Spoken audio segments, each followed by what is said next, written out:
Hey you guys, Mrs. Yeagle here, and I'd like to read to you the end of Chapter 8 of Harry Potter and the Prisoner of Azkaban. I'm starting on the top of 154, and when we left off, Harry was just invited by Lupin into his office to check out this thing called a Grindylow. So let's see what it is. A what? Said Harry. He followed Lupin into his office. In the corner stood a very large tank of water. A sickly green creature with sharp little horns had its face pressed against the glass, pulling faces and flexing its long, spindly fingers. Water demon, said Lupin, surveying the Grindylow thoughtfully. We shouldn't have much difficulty with him, not after the Kappas. The trick is to break his grip. You notice the abnormally long fingers, strong but very brittle. The Grindylow bared its green teeth and then buried itself in a tangle of weeds in a corner. Cup of tea, Lupin said, looking round for his kettle. I was just thinking of making one. All right, said Harry awkwardly. Lupin tapped the kettle with his wand, and a blast of steam issued suddenly from the spout. Sit down, said Lupin, taking the lid off a dusty tin. I've only got tea bags, I'm afraid, but I dare say you've had enough of tea leaves. Harry looked at him. Lupin's eyes were twinkling. How did you know about that? Harry asked. Professor McGonagall told me, said Lupin, passing Harry a chipped mug of tea. You're not worried, are you? No, said Harry. He thought for a moment of telling Lupin about the dog he'd seen in Magnolia Crescent, but decided not to. He didn't want Lupin to think he was a coward, especially since Lupin already seemed to think he couldn't cope with a Bogart. Something of Harry's thoughts seemed to have shown on his face, because Lupin said, Anything worrying you, Harry? No, Harry lied. He drank a bit of tea and watched the Grindylow brandishing a fist at him. Yes, he said suddenly, putting his tea down on Lupin's desk. You know that day we fought the Bogart? Yes, said Lupin slowly. Why didn't you let me fight it? Said Harry abruptly. Lupin raised his eyebrows. I would have thought that was obvious, Harry, he said, sounding surprised. Harry, who had expected Lupin to deny that he'd done any such thing, was taken aback. Why? He said again. Well, said Lupin, frowning slightly, I assumed that if the Bogart faced you, it would assume the shape of Lord Voldemort. Harry stared. Not only was this the last answer he'd expected, but Lupin had said Voldemort's name. The only person Harry had ever heard say the name aloud, apart from himself, was Professor Dumbledore. Clearly, I was wrong, said Lupin, still frowning at Harry. But I didn't think it a good idea for Lord Voldemort to materialize in the staff room. I imagined that people would panic. But then, said Harry honestly, I remembered those Dementors. I see, said Lupin thoughtfully. Well, I'm impressed. He smiled slightly at the look of surprise on Harry's face. That suggests that what you fear most of all is fear. Very wise, Harry. Harry didn't know what to say to that, so he drank some more tea. So you've been thinking that I didn't believe you capable of fighting the Bogart, said Lupin shrewdly. Well, yeah, said Harry. He was suddenly feeling a lot happier. Professor Lupin, you know the Dementors... He was interrupted by a knock on the door. Come in, called Lupin. The door opened, and in came Snape. He was carrying a goblet, which was smoking faintly, and stopped at the sight of Harry, his black eyes narrowing. Ah, Severus, said Lupin, smiling. Thanks very much. Could you leave it here on the desk for me? Snape set down the smoking goblet, his eyes wandering between Harry and Lupin. I was just showing Harry my Grindylow, said Lupin pleasantly, pointing at the tank. Fascinating, said Snape without looking at it. You should drink that directly, Lupin.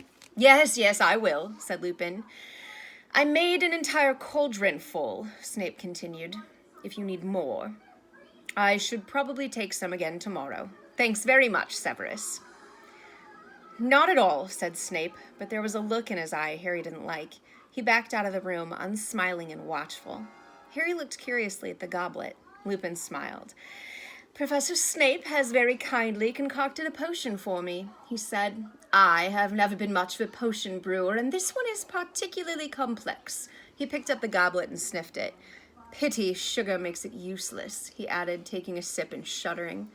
Why? Harry began. Lupin looked at him and answered the unfinished question. I've been feeling a bit off color, he said. This potion is the only thing that helps. I'm very lucky to be working alongside Professor Snape. There aren't many wizards who are up to making it. Professor Lupin took another sip, and Harry had a crazy urge to knock the goblet out of his hands. "Professor Snape's very interested in the dark arts," he blurted out. "Really?" said Lupin, looking only mildly interested as he took another gulp of potion. "Some people reckon—" Harry hesitated, then plunged recklessly on. "Some people reckon he'd do anything to get the Defense Against the Dark Arts job." Lupin drained the goblet and pulled a face. "Oh, disgusting," he said. "Well, Harry, I'd better get back to work. I'll see you at the feast later." "Right," said Harry, putting down his empty teacup. The empty goblet was still smoking. I think that Harry's trying to tell Lupin that maybe Snape poisoned him. "There you go," said Ron. "We got as much as we could carry." A shower of brilliantly colored sweets fell into Harry's lap. It was dusk, and Ron and Hermione had just turned up in the common room, pink-faced from the cold wind and looking as though they'd had the time of their lives. "Thanks," said Harry, picking up a packet of tiny black pepper imps. "What's Hogsmeade like? Where'd you go?" By the sound of it, everywhere. Dervish and Bangs, the wizarding equipment shop, Zonko's joke shop, into the Three Broomsticks for foaming mugs of hot butterbeer, and many places besides. "The post office, Harry! About 200 owls, all sitting on shelves, all color-coded depending on how fast you want your letter to get there. Honeydukes has got a new kind of fudge. They're giving out free samples. There's a bit. Look. We think we saw an ogre, honestly, but they get all sorts at the Three Broomsticks. Wish we could have brought you some butterbeer. Really warms you up." "What did you do?" said Hermione, looking anxious. "Did you get any work done?" "No," said Harry. "Lupin made me a cup of tea in his office, and then Snape came in." He told them all about the goblet. Ron's mouth fell open.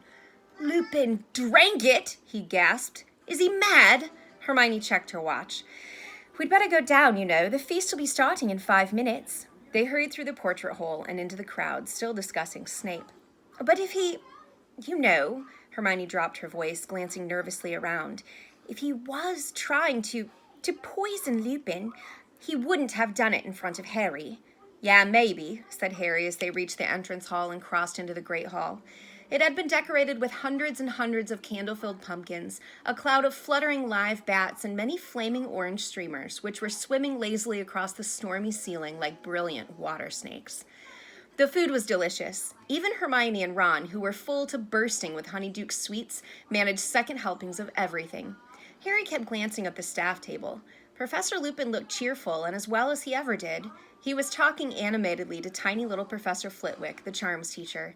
Harry moved his eyes along the table to the place where Snape sat. Was he imagining it, or were Snape's eyes flickering toward Lupin more often than was natural? The feast finished with an entertainment provided by the Hogwarts ghosts. They popped out of the walls and tables to do a bit of formation gliding. Nearly Headless Nick, the Gryffindor ghost, had a great success with a reenactment of his own botched beheading. It had been such a pleasant evening that Harry's good mood couldn't even be spoiled by Malfoy, who shouted through the crowd as they all left the hall, "The Dementors send their love, Potter!" Harry, Ron, and Hermione followed the rest of the Gryffindors along the usual path to Gryffindor Tower. But when they reached the corridor that ended with the portrait of the fat lady, they found it jammed with students. "Why isn't anyone going in?" said Ron curiously. Harry peered over the heads in front of him. The portrait seemed to be closed. "Let me through, please," came Percy's voice, and he came bustling importantly through the crowd. "What's the hold up here? You can't all have forgotten the password. Excuse me, I'm head boy." And then a silence fell over the crowd, from the front first, so that a chill seemed to spread down the corridor. They heard Percy say in a suddenly sharp voice, "Somebody get Professor Dumbledore, quick!" People's heads turned. Those at the back were standing up on tiptoe. "What's going on?" said Ginny, who had just arrived. A moment later, Professor Dumbledore was there, sweeping toward the portrait. The Gryffindors squeezed together to let him through, and Harry, Ron, and Hermione moved closer to see what the trouble was. "Oh my!" Hermione grabbed Harry's arm. The fat lady had vanished from her portrait, which had been slashed so viciously that strips of canvas littered the floor. Great chunks of it had been torn away completely. Dumbledore took one quick look at the ruined painting and turned, his eyes somber, to see Professors McGonagall, Lupin, and Snape hurrying toward him. "We need to find her," said Dumbledore. "Professor McGonagall, please go to Mr. Filch at once and tell him to search every painting in the castle for the fat lady." "You'll be lucky," said a cackling voice. It was Peeves the poltergeist, bobbing over the crowd and looking delighted, as he always did, at the sight of wreckage or worry. "What do you mean, Peeves?" said Dumbledore calmly, and Peeves's grin faded a little. He didn't dare taunt Dumbledore. Instead, he adopted an oily voice that was no better than his cackle. "Ashamed your headship, sir, doesn't want to be seen. She's a horrible mess. Saw her running through the landscape up on the 4th floor, sir, dodging between the trees, crying something dreadful," he said happily. "Poor thing," he added unconvincingly. "Did she say who did it?" said Dumbledore quietly. "Oh, yes, Professor Head," said Peeves with the air of one cradling a large bombshell in his arms. "He got very angry when she wouldn't let him in, you see." Peeves flipped over and grinned at Dumbledore from between his own legs. "Nasty temper he's got, that Sirius Black." "He's in the castle!"